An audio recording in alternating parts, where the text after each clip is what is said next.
Hey there, third graders, and we're back on day 2 of this week.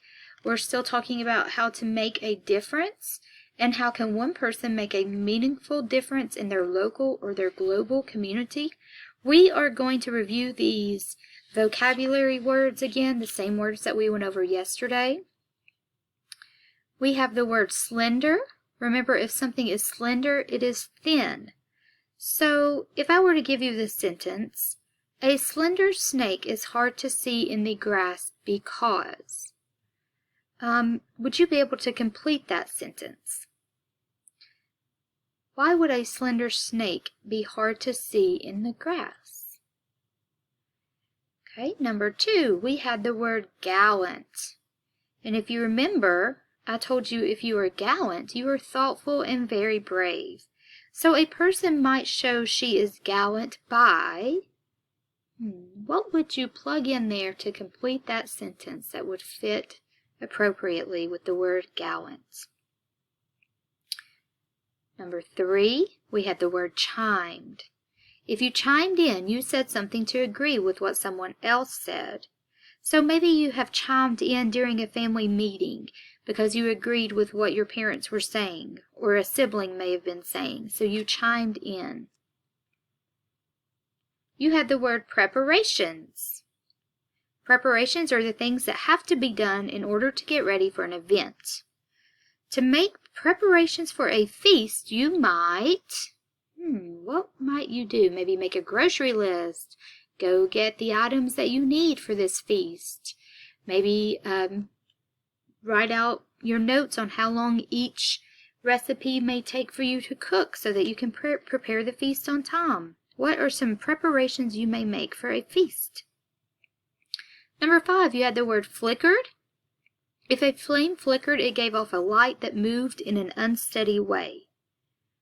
So if a light flickered, it would be hard to read if you were having to read just by a flickering candlelight. It would be hard to read because maybe you can't see the words as well if the light is flickering. Number 6. Concluded. The word concluded is when you have ended, you have finished something. You know that a concert has concluded when the actors and actresses have bowed and the lights go down. Then we know that the show has concluded. Okay, the next thing that we are going to look at real quick before we get to our literary elements, we're going to review the thesaurus again. Remember, the thesaurus is a book of synonyms or words with similar meanings, along with antonyms or words with opposite meanings, and the related words and concepts. It is a very useful tool to expand your vocabulary. Use this to help you in your writing, and then the more you use those words in your writing, the more likely you are to use them in conversation. So like a dictionary, a thesaurus that's in book form lists those words in alphabetical order. When you use an online or digital thesaurus, you can type a word into a search box and you can find other words that are related to it. So some examples. At the art museum, we gape at an amazing painting of a whale. Synonyms for the word gape. Well, gape is a verb. Maybe you could say gawk, or glare, or gloat, or stare.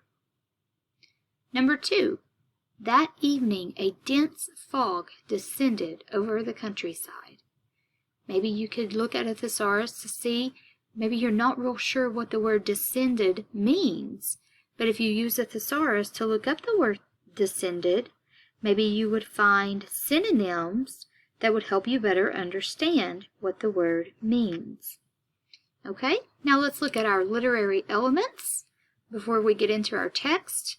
Here we have an anchor chart. We have looked at these before. Now remember, stories have certain features or parts in common, and these parts are called your literary elements. They are the pieces that make up the story. So you of course have your characters. Think about your characters, the people and the animals in the story.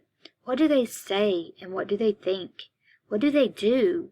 What do other characters say and think about them? Think about the relationships between the characters, because that also shows what they are like. And then we have the setting. The setting is where and when the story takes place. The story affects the plot because certain events happen in certain settings. It also affects the plot by creating its mood. It also creates its mood. Okay? We also have plot. Now, when you have your plot, the plot is the conflict and the resolution. The conflict is the main problem that the characters are facing. And then the resolution is how the conflict or the problem is solved. You have the events, the things that happen in a story. Maybe it is to change a character, maybe to affect the mood, or maybe to build the plot. Now remember, a story's plot is what takes place in the story, and a story's setting can affect what happens in the story.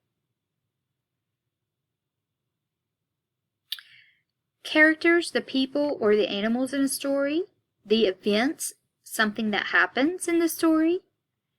Let's see, I've already gone over plot and setting. Let's see. So as you read today, you are going to be rereading The Storyteller's Candle.